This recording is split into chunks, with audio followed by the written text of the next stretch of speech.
Sir Jim Ratcliffe's long-awaited partial takeover of Manchester United has finally been waved through by the Premier League and looks set to go ahead. The first order of business, though, is potentially one of the most exciting signings in the club's recent history, but it's not a goal-scoring centre-forward or a game-changing centre-back, rather Newcastle United's sporting director. Yes, hello there everybody, my name is Adam Clery, you are watching 442, and I am here on my actual day off to explain to you precisely who Dan Ashworth is, why people think he's such a big deal, and why specifically Man United are desperate to get him in. Okay, so this is Dan Ashworth. Any questions?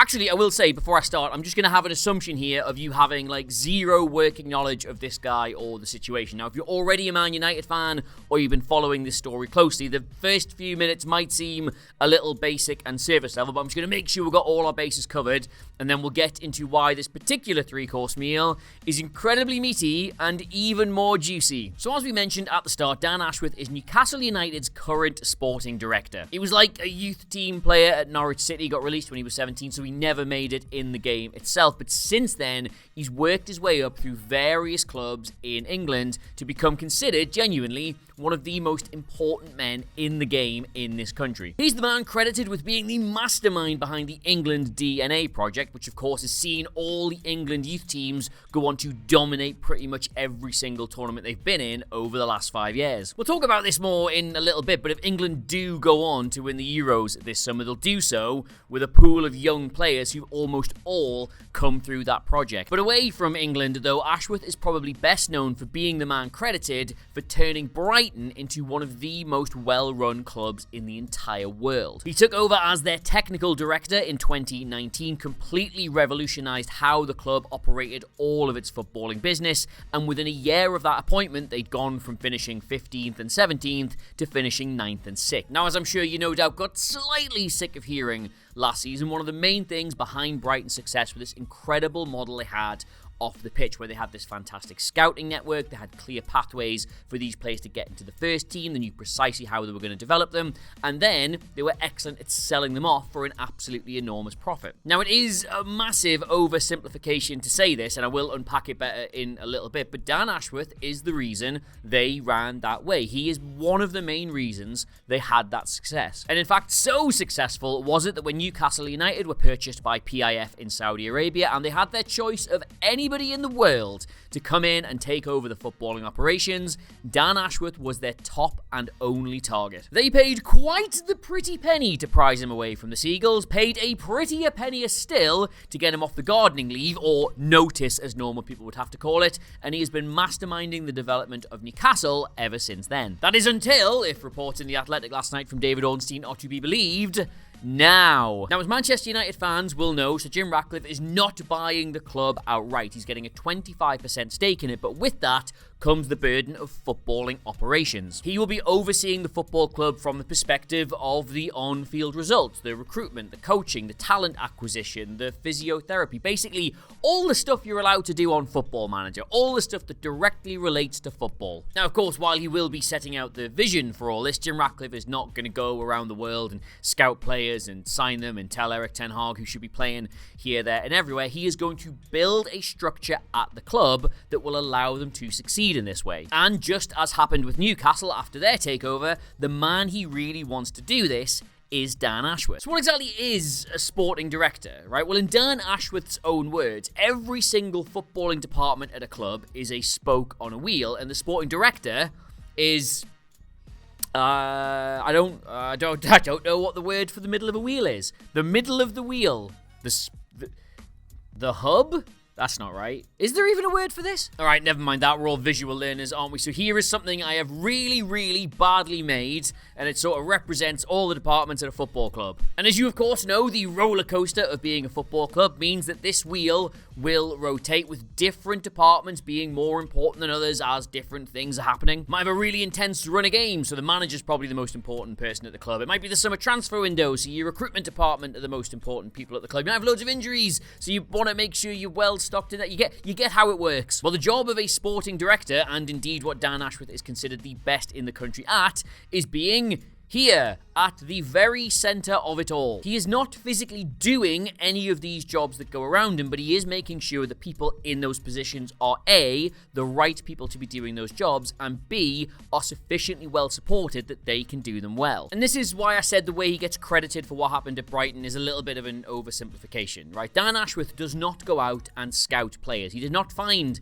Karu Matoma or Alexis McAllister or Moises Caicedo or any of these great bargains Brighton have turned into their entire business model. He did not randomly stumble across them when watching a game of football one day. He did not recommend to the club that they go and buy them. He did not develop them as footballers or organise their loans or devise a pathway to get them into the first team. He did not pick them for any matches or praise them when they did well. And he did not even go out and sell them when they reached the peak of their value. But what Dan Ashworth did do is build a structure at Brighton that enabled all of those things to happen. Every single person involved in those journeys, he more or less handpicked and instructed, and when he did that, magic happened. And while obviously the workings of the national side are very different to the workings of a club side, the way he built the England DNA system from the youth levels right up to the senior team has a lot of the same principles. After England built St George's Park, there still wasn't really much of a plan for how you identify players at their youngest and you coach them into being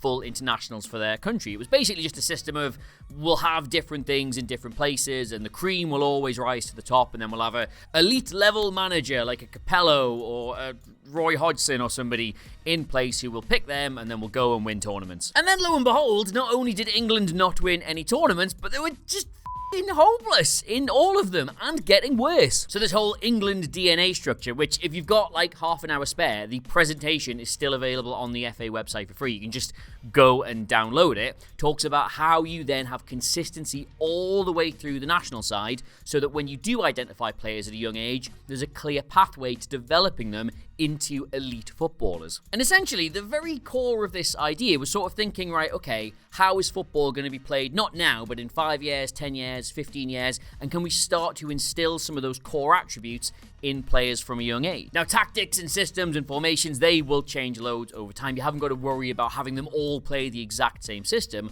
but things like working hard off the ball, being alert to transitions, basically breeding smarter footballers was what this was all about. Like case in point, when, as what I assume is a normal person, was the first time you ever heard people really talk about a press? Maybe like 3 or 4 years ago, possibly like 5, 6 or 7 if you're a big nerd like me and you sort of follow this stuff. Well, the word press is in Dan Ashworth's England DNA proposal from 2012. 12 years ago. So he came into England, they made sure that coaches at every single level were all singing off the same hymn sheet, and lo and behold, within about 5 years, something insane started to happen. In 2014, England won the Under-17 European Championships, only their second win of any tournament since about 1993. And then in the next cycle, 3 years later, they won both the Under-19 European Championship and the World Youth Cup for the Under-20s. And then the following summer, they won the Under-17 World Cup. And then, as you probably remember, on the most recent cycle of tournaments, they won the Under-19 UEFA Championship again,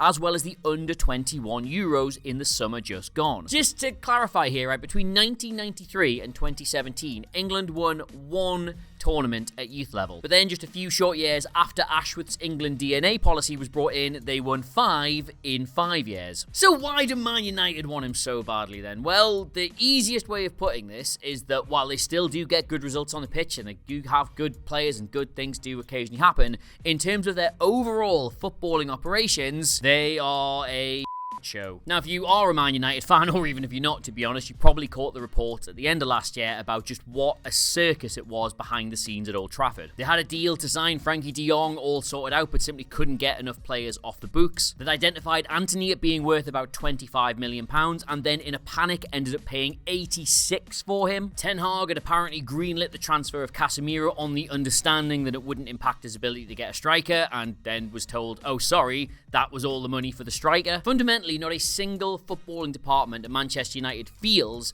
like it's being particularly well run at the minute, and worse still, none of them appear to communicate with each other ever. Up until Chelsea spent all that money on Lavia, Man United had the highest net spend in the Premier League over the last 5 years and had brought virtually zero success with it. Like, they hadn't looked like challenging either Liverpool or Manchester City for forever. But the problem at Man United is not the recruitment. They do occasionally buy pretty well. It's that they don't often buy for the manager or the system he's currently playing. And likewise, when the manager identifies players and that gets passed on to the recruitment department, they often don't do a particularly good job in getting good value for that player. So to put it in its most simplest terms, Manchester United want Dan Ashworth to come in, sit at the very centre of that wheel and fix every single spoke. And of course, what makes Man United confident that they might actually get him is that firstly, the club is a much bigger operation than Newcastle United currently is. So under the FFP PSR rules, he'll have his hands tied considerably less than he does at St James's Park. And also,